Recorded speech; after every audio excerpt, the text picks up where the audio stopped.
So now you are in for a treat as we have a conversation about redefining philanthropy. We're going to ask ourselves how philanthropy can be reshaped and restructured to create a greater and more sustainable impact on marginalized communities. This panel will explore those strategies and strategies to support economic growth and improve the lives of vulnerable populations. So I would love to introduce our panelists. First, we have Linda Armstrong, who is the head of U.S. Corporate Responsibility and president of U.S. and, give me a minute, Norvados Foundation.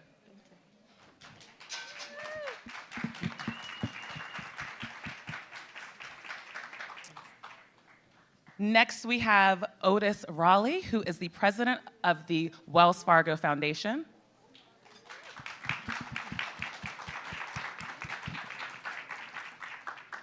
We also have Claire Babineau-Fontenot, who is the CEO of Feeding America.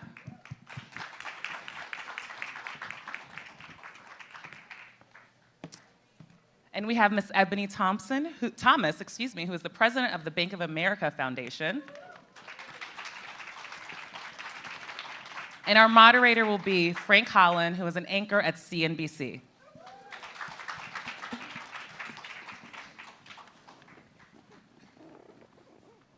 Good morning, everybody. How's everybody doing today?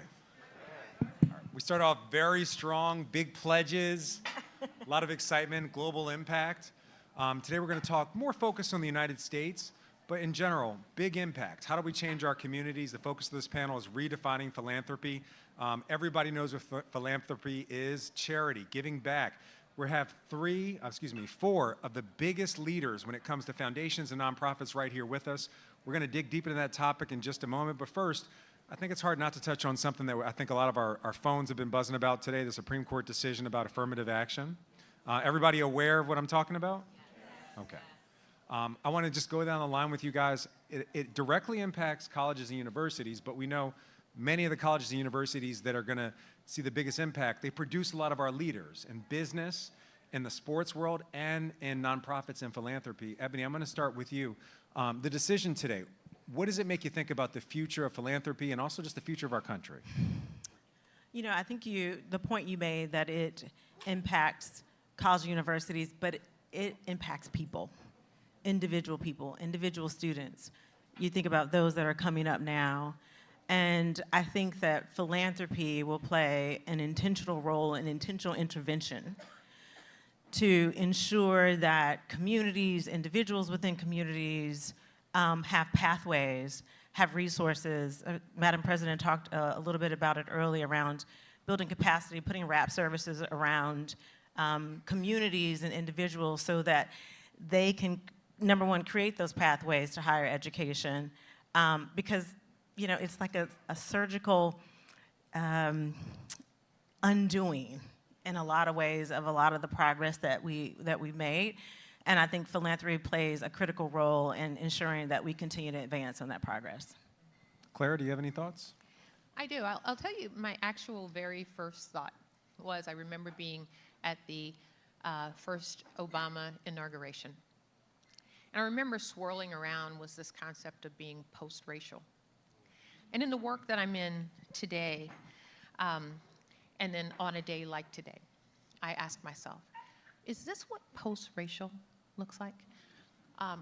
Is it post-racial that right now, if you told me the zip code that you're born in, I can tell you what your life is likely to be like? I can tell you how many investments and divestments are likely to happen inside of your community. And I can tell you with alarming precision when and how you will die. Is that post-racial? I think not. That's what I thought. Otis, you and I were talking backstage about this just a moment ago. Yeah, I think, you know, there's a saying about,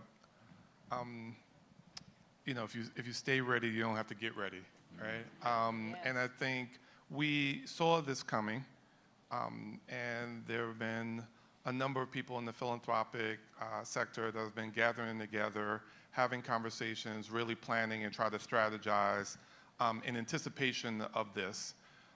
We also know that this didn't just happen overnight, right? That this has been a plan that's been in the works, and it was very strategically advanced. And so I think, particularly as it relates to the philanthropic community, AFB, the Association for Black Foundation Executives, has been helping to gather a number of different foundations together, private foundations, family foundations, corporate foundations, about how do we step up, because we know that this is just the beginning, right?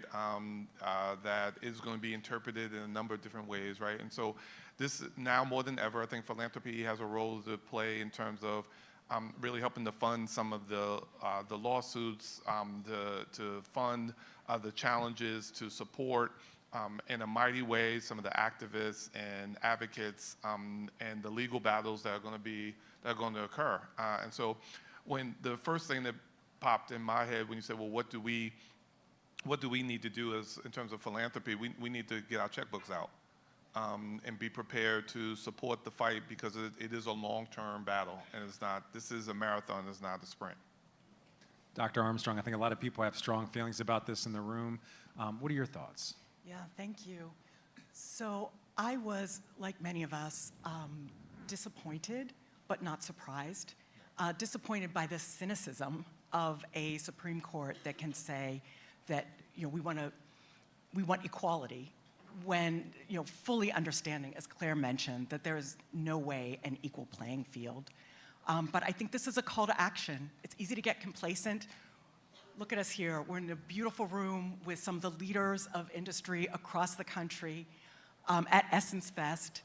But we can't be caught on the back foot. We have to regroup, move forward, look at what's worked. 9 states have already struck down affirmative action. So we need to look at what's worked, look at what hasn't, and move forward. Excellent point.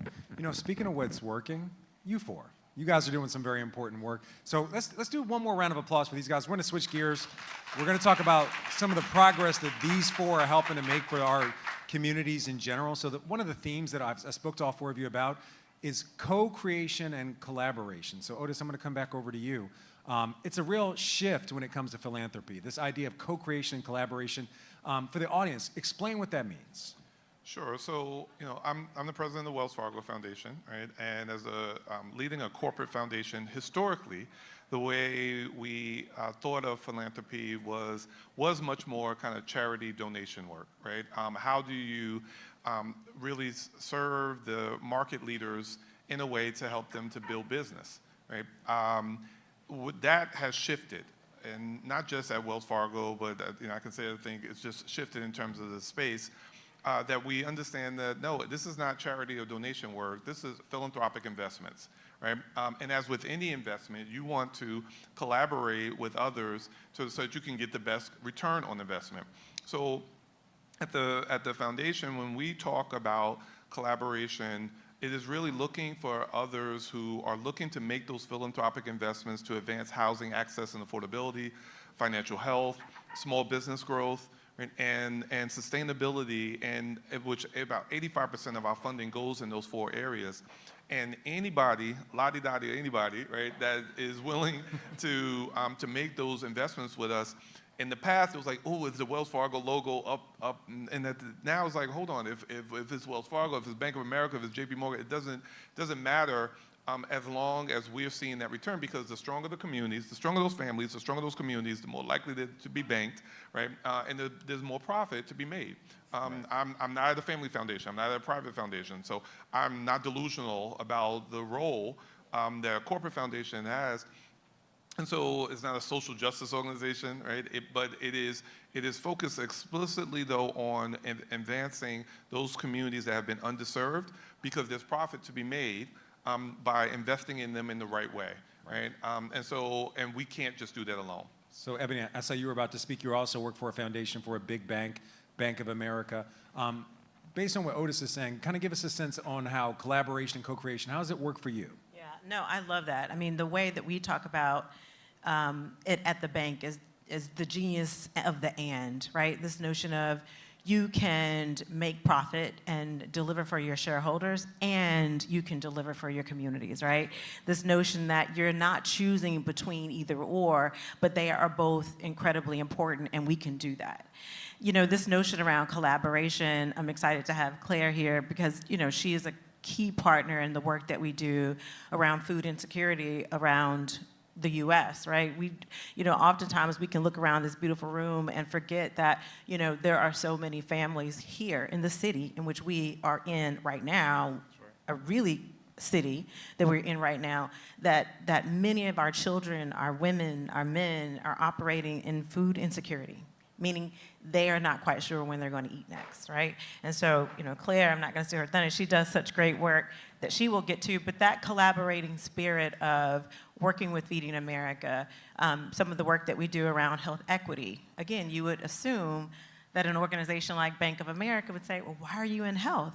The same reason that Otis talked about. We understand the connection between our communities and our shareholders and what we do, and the work that we do in health equity around, you know, working with partners like American Heart, American Cancer, American Diabetes, Feeding America, and others to bring communities together to really solve problems. But the other part, which I know Linda's going to do a really good job in describing, is also in collaboration or co-creation with communities. What we cannot do is dishonor communities and say, we know what's best for you. That's right. Yes. Okay? You know what's best for you. We are not saviors here. We know the community here in New Orleans, they know what they need. It's our job as a foundation in philanthropic investments is to bring the checkbook to the table along with the community to support in what they know that they need. And so that collaborating spirit that we can do it together, but we do it in direct honor and listening of what the community tells us they need. Right, so great segue to Dr. Armstrong. So Dr. Armstrong, talk to me about, you know, collaboration and co-creation. You and I spoke, you said part of that is listening and part of that is also including partners that really understand the communities they're serving. You actually have a prop. So I'm going to get you to pull out that prop.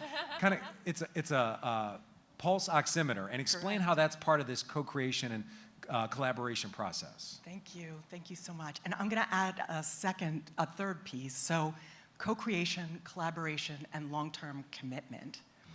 And I'll give you a quick example of what that looks like, at least in our foundation. So I think for many of us, the social justice movement that arose after George Floyd's murder, as well as the early pandemic, were really a wake-up call. And I work for a company, Novartis, and Novartis is one of the largest pharmaceutical companies in the world. Its mission is to extend and improve life.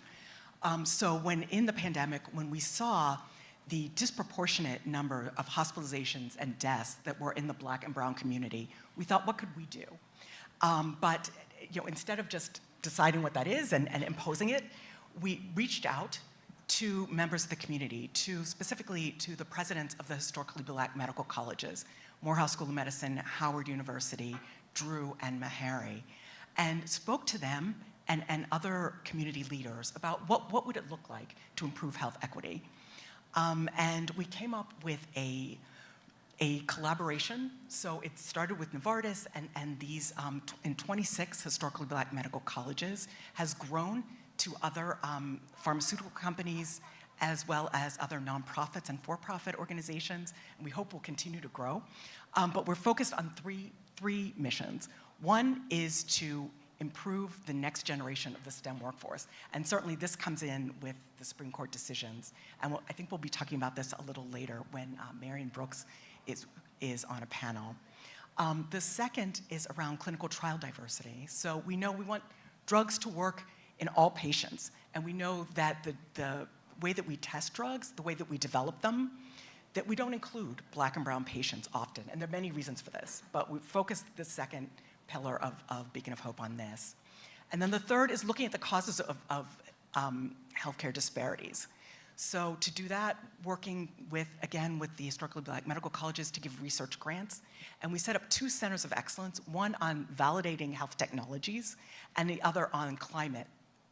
And I'll just end on the validating health technologies. So again, in the pandemic, you may remember that the emergency rooms were packed. at the very beginning, and that people had to make very quick triage decisions. And most of them, and I apologize for this corny plurop, but many ERs were using this thing, which is called a pulse oximeter. And what it does is it very quickly and painlessly looks at the amount of oxygen in your blood using infrared light. And you can make quick decisions on this. What we didn't know at the time was that many of these had not been validated in patients with darker skin. So you're getting readings that were off. So you could have a patient come in, it looks high, go home, when actually they were in dire need of intervention. So our Center of Excellence is looking at these, looking at clinical algorithms that include race to make sure that we are all being thought of when we engage in our healthcare systems. Right. Dr. Armstrong, nothing corny about that. I think that might make a difference for a lot of people, even in this room. If you ever go to an ER or have a doctor treat you, just to have that information that maybe this technology isn't quite for you. Claire, it's certainly not last or least here. I wanted to come to you because you told me so many things. You talked to me about some things. I had to Google some of them. One of them is a surmise. You talked about having a black box. Coming in as a foundation and as a nonprofit. So I know you're very passionate about this. How important is it to come as a collaborator and a listener? Absolutely. So because I do have the microphone, of course, I'm going to first say the thing I wanted to say, and then I'm going to answer your question. Okay. Is that all right? So I wanted to go back to where you started, which is the place to start, and talk about something that Otis has actually heard me say before. Why do we choose this? Yeah. A society gets the government it earns. Why do we choose this? The reason that I felt so compelled to traverse whatever was going to happen in terms of planes, trains, and automobiles to be on this stage right now was because my sense was that this was a group of people who have decided that enough is enough and that we're about to do something. I want to be a part of doing something. I hope we don't hear things, experience things as bystanders when you hear what happens with the Supreme Court. When you go, but of course that happened with the Supreme Court. What are we going to do as a result? So thank you for indulging that. Second, I want to make certain that this group has a sense of who we are. So Feeding America is a network that includes 200 partner food banks, over 60,000 agency partners, nearly 2 million volunteers, all across the country. Most people learned of us when they saw those long, long, long lines during the pandemic. And that's the whole of what they think of who we are, except as is true with the Black community, we are not one thing. Feeding America is that, and that's an important thing, but we are more than that as well. We're very focused on the fact that things like, I'm going to do something that's probably breaching something that's sacrosanct, which is to restate something that was said perfectly by Maya Angelou, who said, I come as one, I stand as 10,000. I come as one, I stand as 60 million.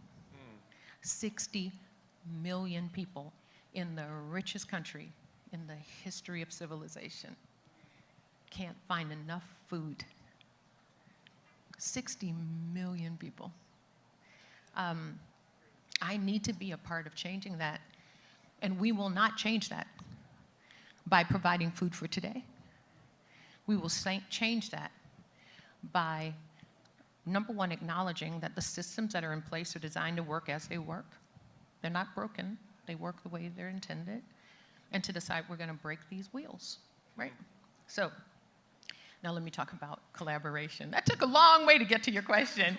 I think it took a lot of us a long way to get here, so. We've tried so much stuff, and it's failed. Our history in this country around philanthropy, our issue isn't that we haven't thrown enough money at people.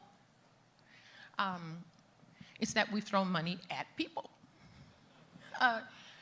It's that we come into communities, and I'm so glad to be in this company because it's not true of this company, but we come into communities assuming that we know.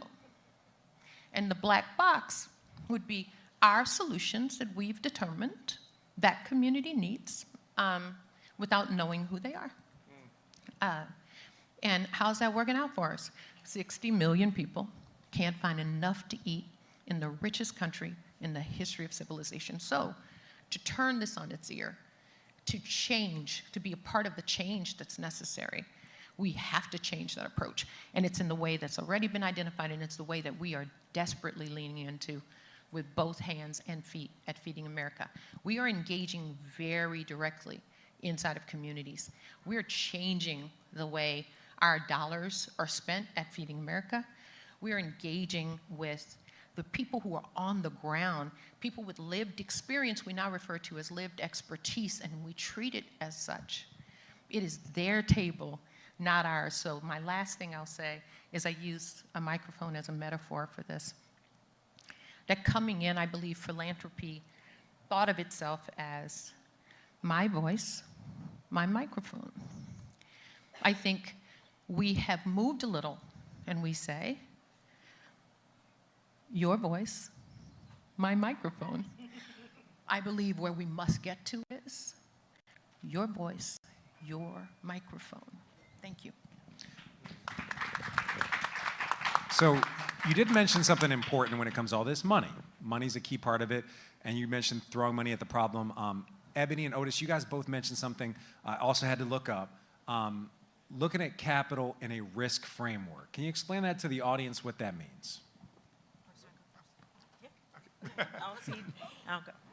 Well, so it's interesting because we're both at banks, and the foundation is different from the bank in that our foundation dollars can absorb a lot more risk than the regulatory cornucopia of that the bank has to deal with. Now, so I'm the president of the Wells Fargo Foundation, but then also head of philanthropy and community impact at the bank, right? So on the foundation side, we have to follow all foundation rules, IRS rules, and in terms of self-dealing, those dollars cannot go to a direct benefit of the bank, all those types of things. But again, they are not regulated in the way that banks are regulated. So how we underwrite can't be changed overnight. Right? No one, no matter how much they make or their level of position at any bank, can just make an arbitrary decision. We're changing the underwriting standards for how mortgages are done or small business loans. They can't do that because more than many other sectors, banks are highly regulated. And there are so many different agencies that make a determination of what we can and can't do. And that's the sexy thing, I think it's sexy because I'm a nerd, about the foundation space, right? Because I don't have to deal, we don't have to deal with some of the low degrees of regulation. And so we can partner with CDFIs, we can partner with nonprofits, we can partner with intermediaries who are looking for new and exciting ways of doing things, right? They can say, hold on, the way that we're looking at credit here doesn't make any sense, and so how about we look at it this way? The bank can't necessarily do that. But then if we are able to prove the case with foundation dollars, then we can go back to the regulators and go to other banks and have those kinds of conversations. And that's why we say the foundation dollars allow us so much more flexibility to absorb risk, to accept risk, and actually to incentivize a lot of the nonprofits and others to think a little differently and partner with us on how we can be better at advancing small business, at getting more people into home ownership in ways that the bank sometimes can be narrow in terms of what it can and can't do. Yeah, so that's a great example. And I would just say then how that works in execution, for example, at Bank of America is, one of the words that I use, which is not my word, it is Brian Stevenson's word, but I love it in how I use it at the bank, is proximity. And so we talk about proximity and the fact that national is not a place for us. Everything that we do is delivered through local markets, places, cities, New Orleans, Birmingham, Memphis. And so what we can then do is find these nonprofits, local organizations, Big Mama, right? Because sometimes she knows what's best for what's in her community. All the time. All the time. And so, you know, where we might not be able to do that through traditional ways, we can do that through our philanthropy, through our investments.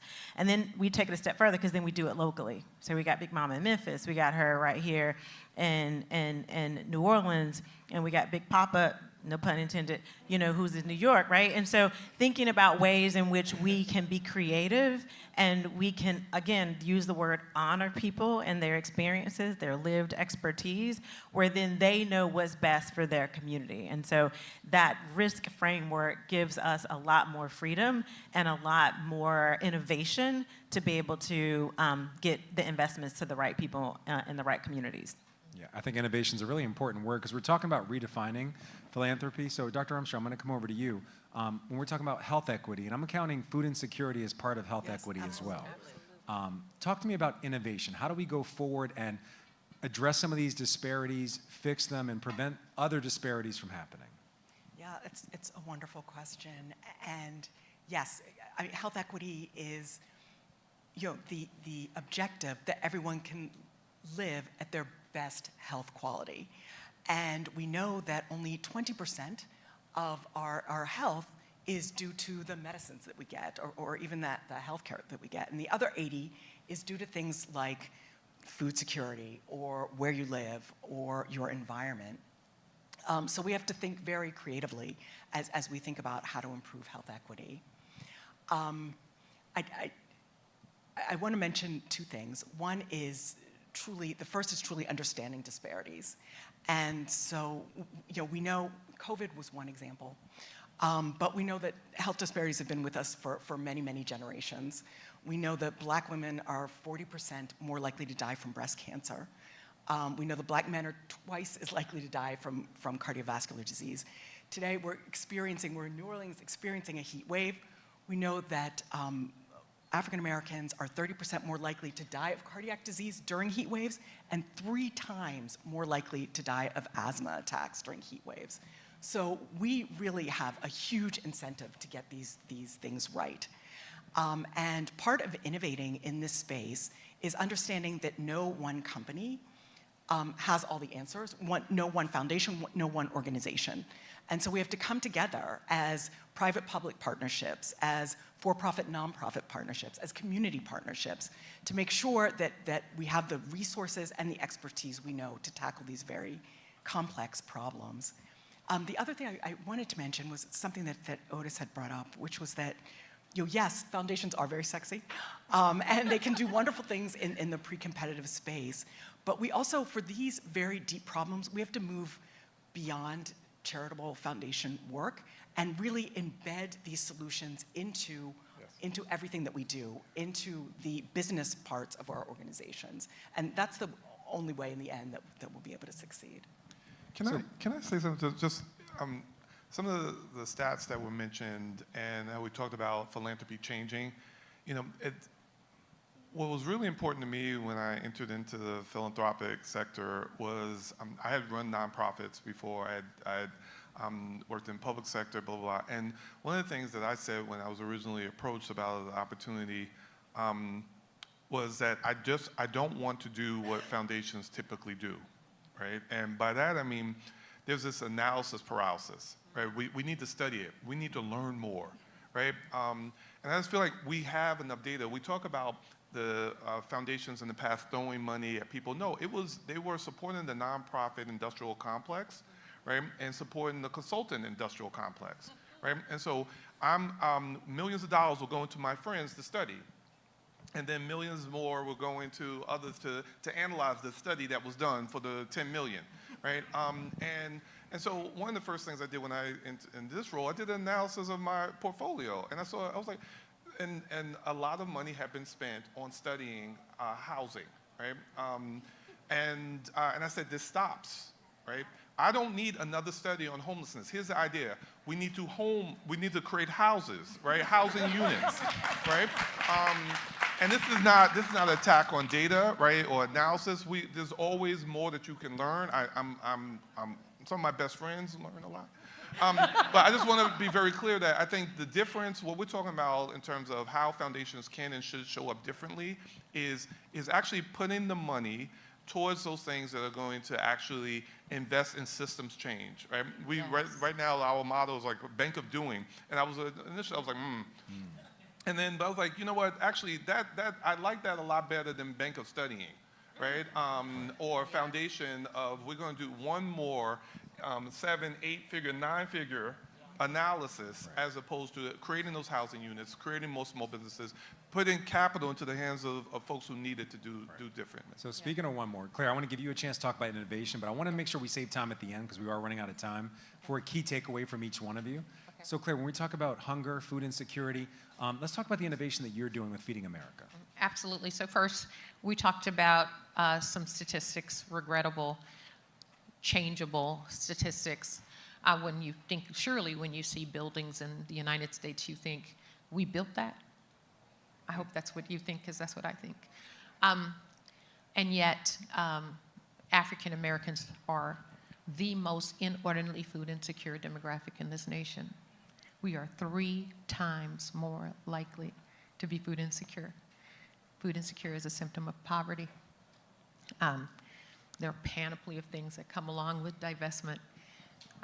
Food insecurity happens to be one of them. So where we're innovating is in investing in people who are breaking the wheel.